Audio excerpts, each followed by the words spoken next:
I love the way you've got the circular motion of the bridge. It's like a spiral actually, and where the your eye enters the image at the lightest part and then kind of curves and moves. It's got a lot of movement to it. I like that a lot, and it's really subtle. I mean, it almost looks like a watercolor. Yes. I love that. Really beautiful mark making. Yeah, yeah. So Cole, when you were doing it, what brushes did you use?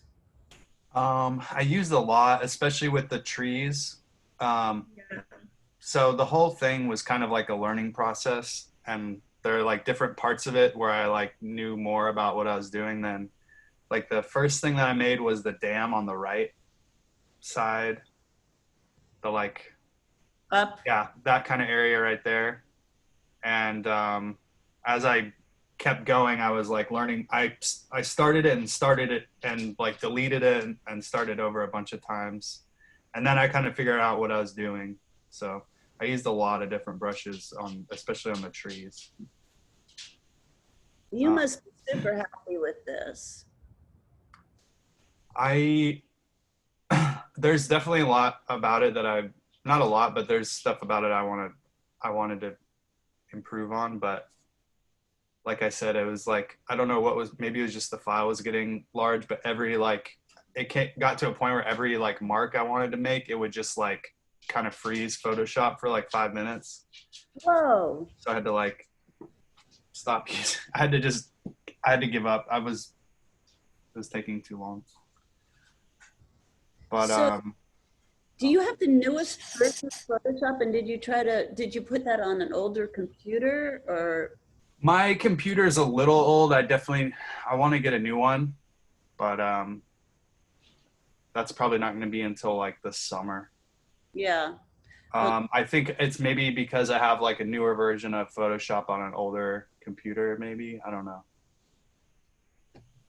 Yeah, because that was happening to me on my old laptop. I had a 7 or 8 year old laptop before I bought this about 5 months ago, mostly because people started making comments about how old my laptop was. Yeah. Yeah. Yeah. So, but I finally did, and it has helped with the newer version of Adobe Photoshop. Yeah, so I just wondered why it was freezing up. Anyway, you did a really good job. I really like the way I'm moving it around, the way the underside of these little, what are they called? Little buttresses are Yeah, I done. don't know what to call them. I just call them like fixtures or something in the layers. I was trying to think of a name for what they are too. It's really wonderfully painted with the different mark making. It feels just like a oil or watercolor. I guess it was the closest thing we can make an analogy. Those took a really long time to do. Yeah, all different. I'm looking at the marks on these. All of those brackets underneath the bridge, they're all different. Yeah. It's not like you cut and, did one and then pasted a bunch of them. That's not it. Yeah. That's something I've seen with digital art, with stuff where you're repeating things. Yeah. I've realized that like if you copy them, it becomes a little more like apparent. So to me, when doing this kind of stuff, it's important to like add a little bit of variation because it makes a difference. Huge difference. It's so interesting to look at them. Yeah. And they're really, really beautifully painted. Have you done actual, real watercolor or oil painting? I haven't. Wow, you should. I mean, I would love to see you do that also. Okay, so then he was talking about the repetition, the textural part too. We're looking at the bridge right now and how it curves and how you captured the light that was hitting this concrete structure. So you included geometric shapes, which are the bridge, and some of the structure underneath, and organic shapes. So we've been talking about, you know, what those mean. And so I'm going to go in on the way he did the trees, which is really lovely. And last time we looked at it, you were in progress, and we commented on how painterly the foliage under the bridge, that this tree is amazing. I love the way it's painted. And then this part too, it's interesting. Okay, I'm gonna get my hand tool to move this, how he painted this kind of grayish green tree. So I guess you were eyedropping the color because it's very subtle. Is that how you? Yeah, I do. I drop a lot. Boy, are these colors beautiful.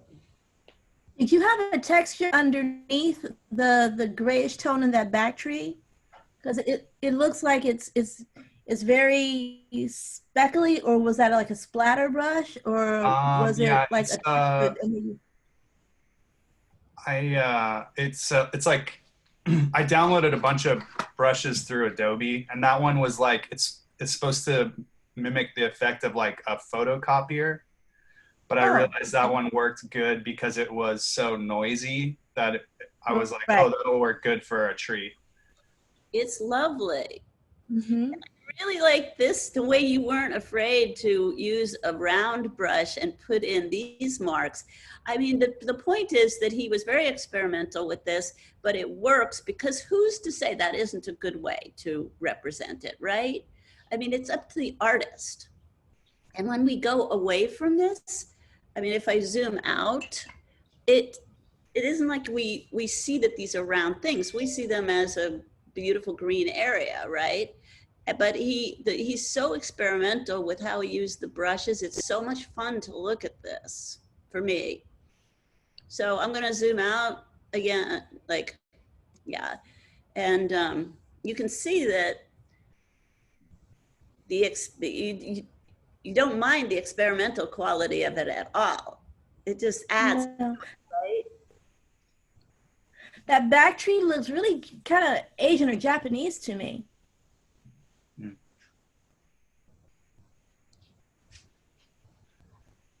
Yeah, that copier brush is pretty cool. I use that same one on that bush there. That's a little. Yeah.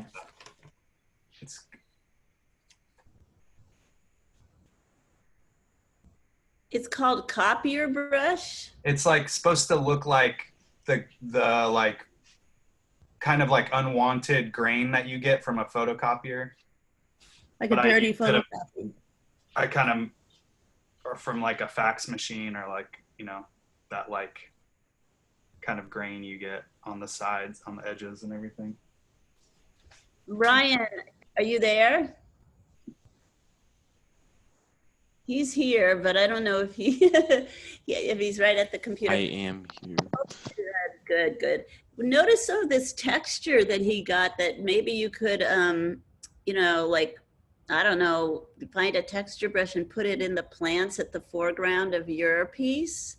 Remember we were talking about it needing a little bit more texture or detail in the foreground? Yeah. So then very simply here, he just drew lines for the grass. And so when we go into it, we're way in right now, right? Because the piece on, this is an area that's in the, you know, middle ground or foreground. Yeah, this is the foreground. So he showed more of the grass. And then some of the areas he just built up with texture. We went way in to see that. I would love to print some of these. I'm going to do a show in the hall. I always put a show up in the hall, and I will print these. I promise you guys.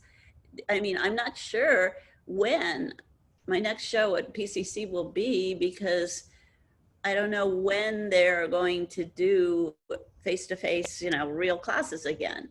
But, and by the way, we're not really told too much before you. So I will probably know a week or two before you know.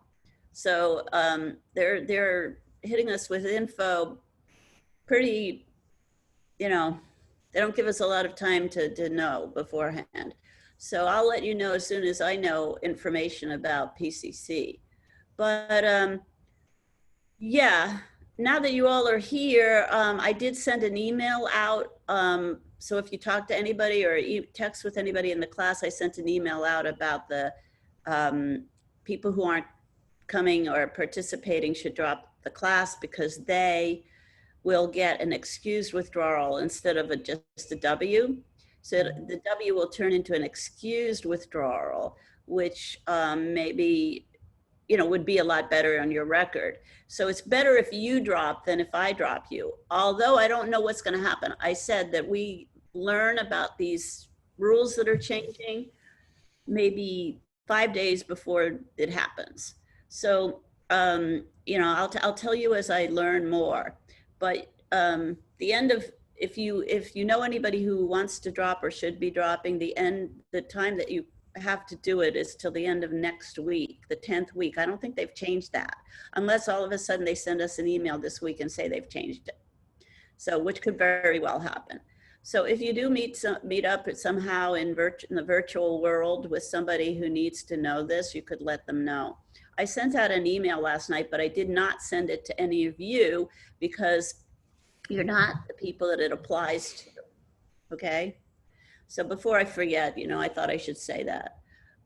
Anyway, I think this came out really well, and with your permission, I'd like to print it for a show.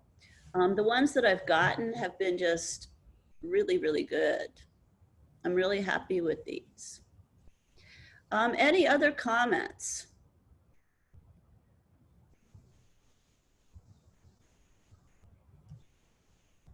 What's the little white square right here? That was on the side of it. I think it was maybe like a little sign or something.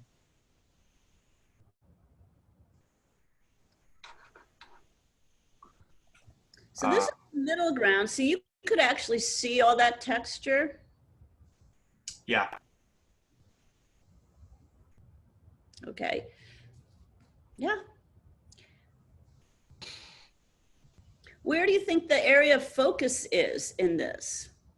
I think we've already touched on this when we were looking at your photo, but. Probably the stone thing in the middle, I would say, maybe.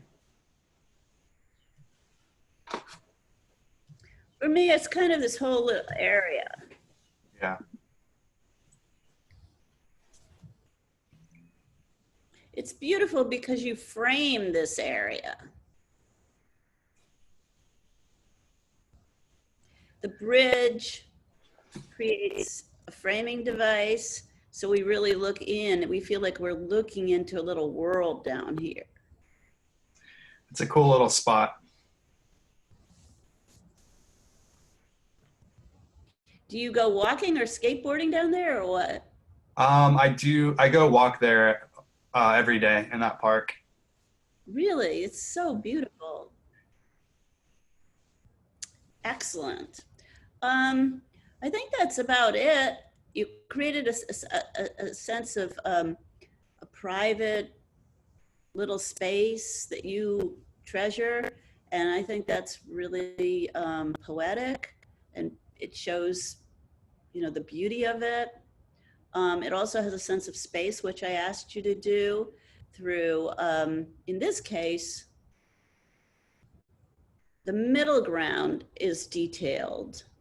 And he kind of lets us focus on the middle ground by making other parts a little bit less detailed. So that's a trick of bringing our focus to the middle ground, because this is the foreground. The background is the sky and the trees in the back, possibly. So we've definitely got a foreground, middle ground, background, which is what I asked you to do. There's some vertical placement in it, but it's really the overlapping, I think, again. And somewhat size diminution because we see the bridge as being really large, or maybe proportional differences. The bridge being very, very large and the other things being smaller. So it gives us the sense of space.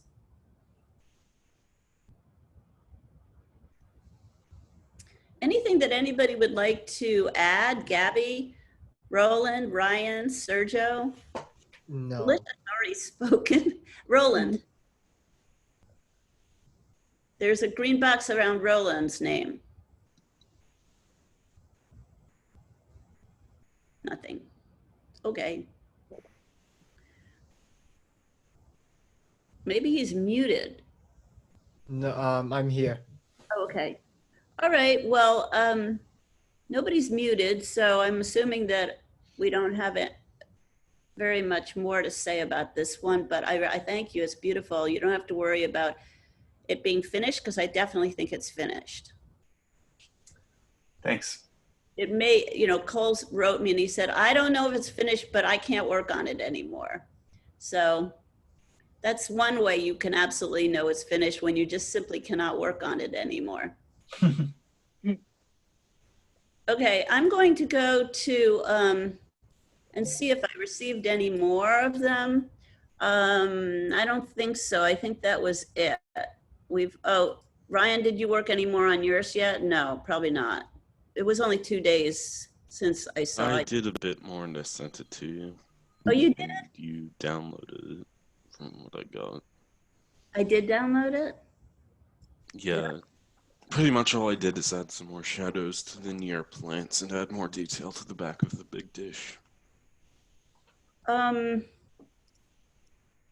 would have I?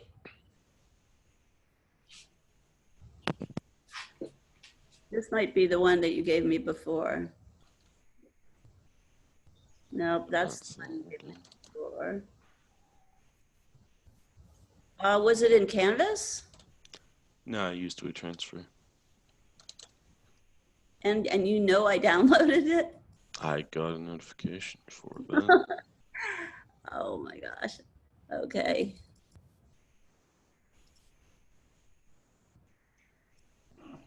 Was it a PDF?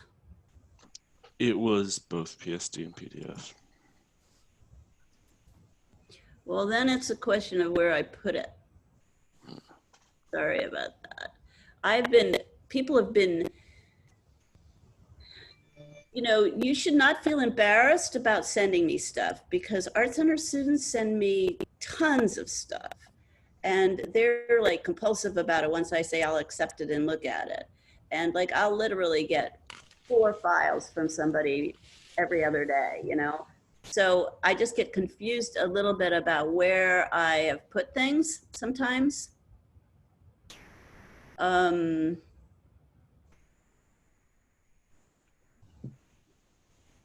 Oh, yeah. Flynn isn't here today, is he? Oh my God. Yeah, he sent a really good one too. Oh, it's amazing. And I just zapped it into this. And Ryan, this is the guy, Stephen Burns was the man who came and gave us a talk on cloud painting. And I finally found, by mistake, I was looking for something else. And here's his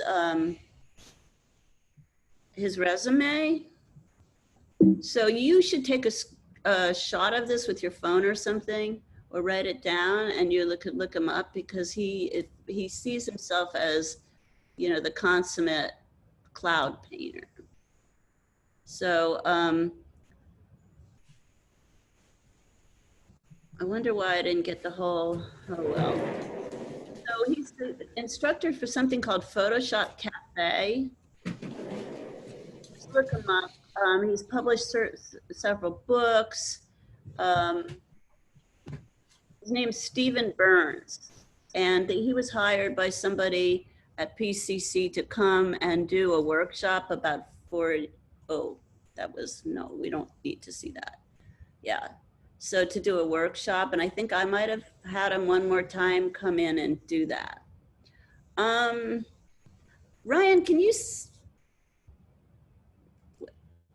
I'm going to go in and search for it.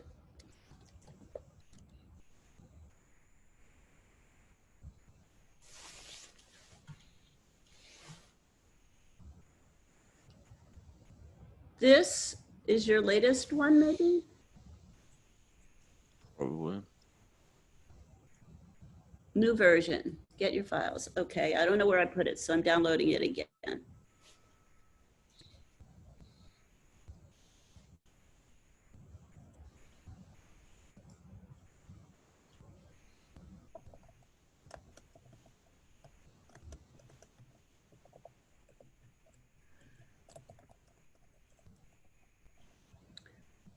See, on my computer, just so I make you all familiar with this process, anybody who hasn't seen me do it before, it gives me a zip file, and then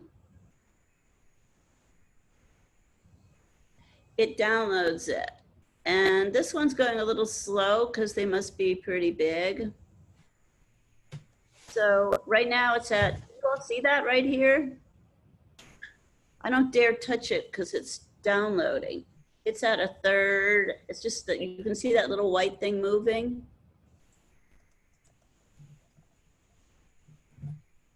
And it also depends on how fast your internet is. How, you know, like I have a pretty fast internet, but not as fast as my professional photographer friends. You can up the speed by paying more. And if you have super fast internet, things download or upload faster. Now it's at 2/3.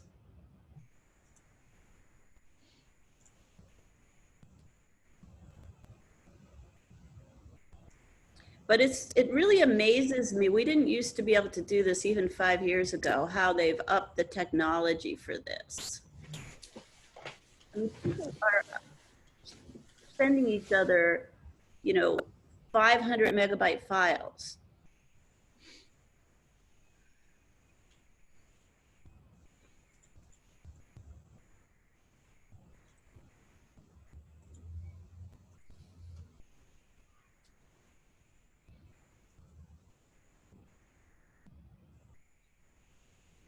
So then now it's almost downloaded right here.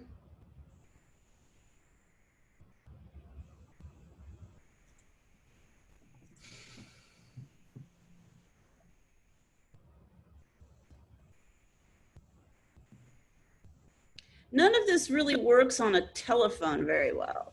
You know, you have to, I think you sort of have to have a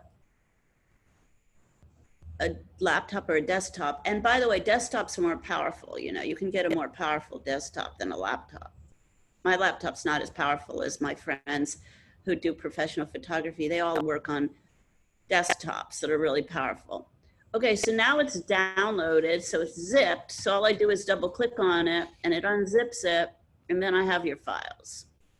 So then I just throw out the zip because I don't need it anymore. The WeTransfer is still available for something like 7 days. So if I lose it, I could still download it and again for 7 days. But after that, they close it to the person who received it. So there's his files. So we can look at whichever one. I guess I'll look at the Photoshop one.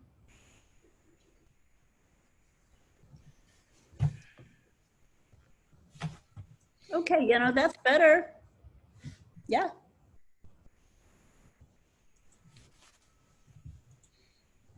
I like that better. I also made the clouds transparent somewhat. Oh, yeah, that's much better. So how much transparency did you give the clouds? Oh, the cloud layer. I can double click on it. Mm. Did you do it in the layer? No, I just used the eraser tool and low opacity for that. Oh, okay. That's interesting. It was probably, well, I made the darker areas thicker and probably nothing more than like 30%. Because, It feels much better. yeah, I agree. That's cool. And did you put a little bit of texture, more texture into the, Yeah, I did. yeah, you did. Look at that. Nice. It's not symmetrical. I like that too. Hmm. Really good. How did you do that? That's like a pattern or something. Did you draw Yeah, that? it's really symmetrical. I mean, it's not, and I don't like it. It's just using the line tool repeatedly.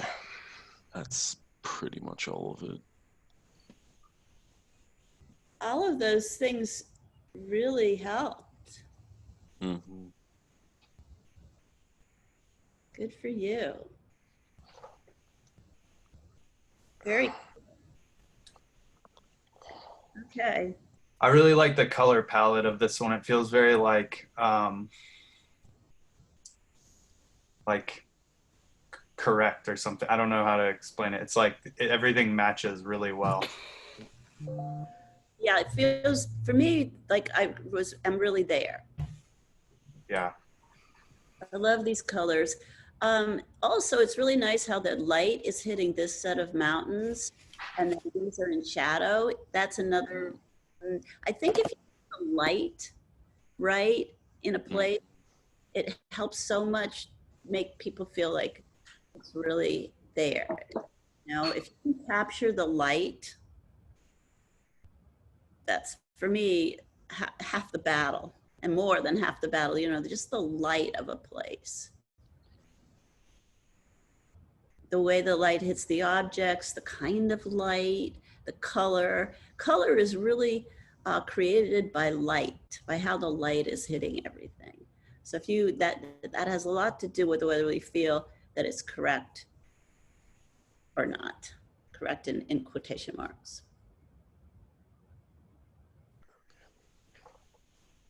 Well, I'm delighted. Thank you. No problem.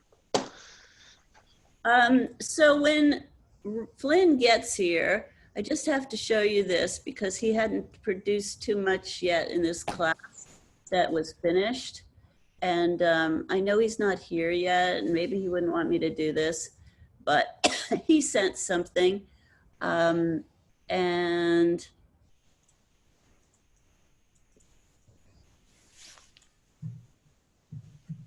no, I just did that.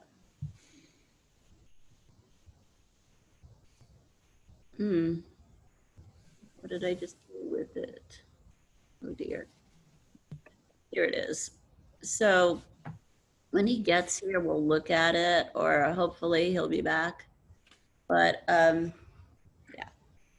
So remember, I was saying to him, he had taken a lot of shots of the PCC campus, and I said to him, we already did that. You did, you know, concrete walks or hallways.